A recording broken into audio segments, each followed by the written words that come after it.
Huawei présente ces derniers produits dans un stade plein à craquer au milieu d'attente pour son activité smartphone malmenée qui devrait faire son grand retour. La société a commencé à vendre sa série phare Mate 60 le mois dernier avec des articles parlant d'une vitesse 5G grâce à une puce chinoise. Huawei a déclaré qu'elle faisait des heures supplémentaires et qu'elle produisait en urgence le plus grand nombre possible d'appareils sans donner plus de détails.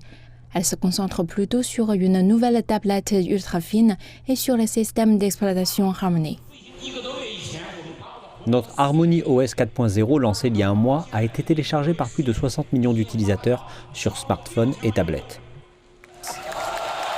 Il y a un déferlement de fierté nationale avec le public scandant loin devant durant toute la présentation en référence aux technologies de pointe de Huawei. Et la star de cinéma hongkongaise Andy Lau a soutenu la philosophie d'Ultimate Design, une marque haut de gamme qui comprend un smartphone Mate 60 RS et une montre. Peu importe où est votre point de départ et le nombre de détours que vous devez faire, tant que vous persévérez, vous pouvez devenir extraordinaire. Huawei est au centre de la rivalité technologique entre la Chine et les États-Unis. Certains observateurs considèrent le lancement du produit comme un symbole de la défiance de la Chine à l'égard des restrictions américaines. La série de smartphones Mate 60 a été applaudie par les fans chinois comme un signe que Huawei a surmonté les sanctions américaines, 4 ans après que l'entreprise a découpé des outils essentiels de fabrication de puces.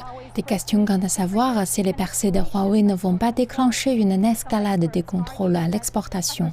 Mais certains experts estiment que les efforts visant à contraindre le développement de la Chine sur les puces nuisent également aux entreprises américaines. Ces dernières années, de nombreuses petites entreprises américaines qui faisaient partie de la chaîne d'approvisionnement de Huawei ont également souffert. La Chine est le plus grand marché au monde de semi-conducteurs et représente la moitié des exportations et des ventes de nombreuses entreprises.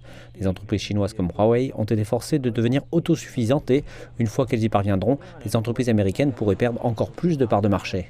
Le géant chinois des télécoms modifie son orientation stratégique pour mettre l'accent sur l'intelligence artificielle. La présidente tournante Mo Wanzhou affirme que l'entreprise s'engage à construire une épine dorsale informatique pour la Chine.